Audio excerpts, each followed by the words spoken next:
ሰሞኑን በአዲስ አበባ አንድ ትልቅ የስብሰባ አዳራሽ ውስጥ የአዲስ አበባ ደረጃ አንድ ሌቦች ስብሰባ አድርገው ነበረ። የስብሰባው መሪ ቃል የህዝቡን ጥያቄ ለመመለስ ሌቦች ምን ሊያደርጉ ይችላሉ የሚል ነው። ስብሰባው እንደተጀመረ አንደኛው የታወቀ ሌባ እጁን አወጣና መፈክሩ ላይ የተጠቀሰው ስም ትክክል አይደለም፣ ገጽታችን የሚያበላሽ ነው ሲል አስተያየት ሰጠ። አዳራሹም በጭብጨባ ሞላው። ታዲያ ምን ይሁን መቼም ሌባ መሆናችን እርግጥ ነው አሉ ሰብሳቢ። ትንሽ ጠይም አድርጉት፣ እንደ ባልጌ ጥፊ ድርግም አይደረግም እኮ ምን እንበል አሉ ሰብሳቢው።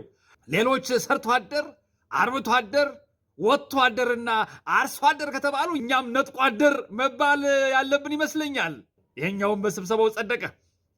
የህዝቡ ምሬት ጨምሯል። ህዝቡ በሌቦች መማረሩን በተደጋጋሚ እየተገለጸ ነው። አንድ ቀን መሳሪያ ቢያጣ እንኳን አካፋና ዶማውን ይዞ መነሳቱ አይቀርም። ያን ጊዜ ደግሞ ለሁላችንም መግቢያ ቀዳዳ ነው የሚያሳጣን። አዎ ለዚህ ጉዳይ እኛ ራሳችን መፍትሄ ማምጣት አለብን አሉ ሰብሳቢው።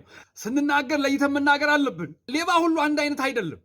ኩሩ ሌባ አለ፣ ልክስክስ ሌባ አለ፣ ጨዋ ሌባ አለ፣ ባለጌ ሌባ አለ፣ ሸቃጭ ሌባ አለ፣ ኢንቨስተር ሌባ አለ፣ ነጥቆ ያጅ ሌባ አለ እየተባሉ የሚዘረዘሩ ብዙ አይነት ሌባ ነው ያለው።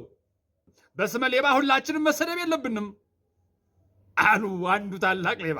ሰብሳቢው ማገጫቸውን ይዘው እና እኔም የእናንተን ያህል ባልሆንም መቼም በዚሁ ስም ተጠርቼበታለሁ።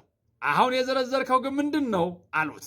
ሰውየውም እውቀት በመጠየቁ ወንበር ላይ ተገልብጦ ተቀመጠና ጉሮሮውን ጠራርጎ መቼም እውቀት ማካፈል ደስ ይለኛል። ኩሩ ሌባ ማለት ከሚሊዮን በታች የማይነካ በመቶዎችም ሆነ በሺዎች የማይልከሰከስ ነው።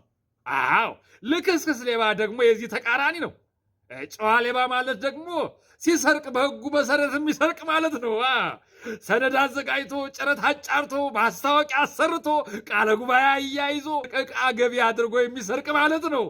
አዎ ኢንቨስተር ሌባ ገንዘብ የሚቦጭቀው ከትልልቅ ኢንቨስትመንቶች ብቻ ነው። መቦጨቅ እንጂ መንጨት የማያውቅ ሆደ ሰፊ ማለት ነው። ሸቃጭ ሌባ ግን ከገቢውም ከወጪውም ከሱቁም ከህብረቱም የሚቀነጣጥብ ቀነጣጣቢ ማለት ነው። ነጥቆ ያጅና ነጥቆ ገንቢ ስለሚባሉት የሌባ አይነቶች በደንብ መገለጥ አለባቸው። አገራችን ላይ በዋናነት እነዚህ ሌቦች አገሪቱን በደንብ አድርገው እያሿት ነው። ነጥቆ ያጅ ሌባ ማለት ካገኘ በኋላ እዚህ ሀገር የማይቀመጥ ሌባ ነው። ይህ አይነት ሌባ ለሀገሪቱ እድገት እንቅፋት ነው። የሀገርን ገቢ ወደ ባዕድ ሀገር የሚያሸሽ ከሃዲ ሌባ ነው። የሀገር ፍቅር ስሜት ፈጽሞ የሌለው ሌባ ነው። እዚሁ ነጥቆ እዚሁ መብላት ሲገባው ሀገሩን ክዶ ወጥቶ የሚበላ ከሃዲ ነው። እኛም ወጥቶ በለ ሌባ ብለነዋል። ነጥቆ ገንቢ ሌባ ግን ሀገር ወዳድ ሌባ ነው። እዚሁ ነጥቆ እዚሁ ፎቅም ፋብሪካም ሆቴልም ይገነባል። ለሀገሩ አጥብቆ ያስባል። ነጥቆ ገንቢ ሌባ ደግ ሰው ነው። ሃይማኖተኛ ከሆነ ከነጠቀው ገንዘብ ወይ ለቸርች ወይ ለገዳም ይሰጣል። ነዳያን ያበላል፣ ድሃ ይረዳል። ሃይማኖተኛ ካልሆነ ለወጣት ማህበራት ይለግሳል፣ ለበዓል ቀን ስፖንሰር ያደርጋል። እንዲህ ያለ ነጥቆ ገንቢ ሌባ ሊበረታታ ይገባዋል። አሁን በቅርቡ ዋና ሌቦችን የምንሸልም ይሆናል።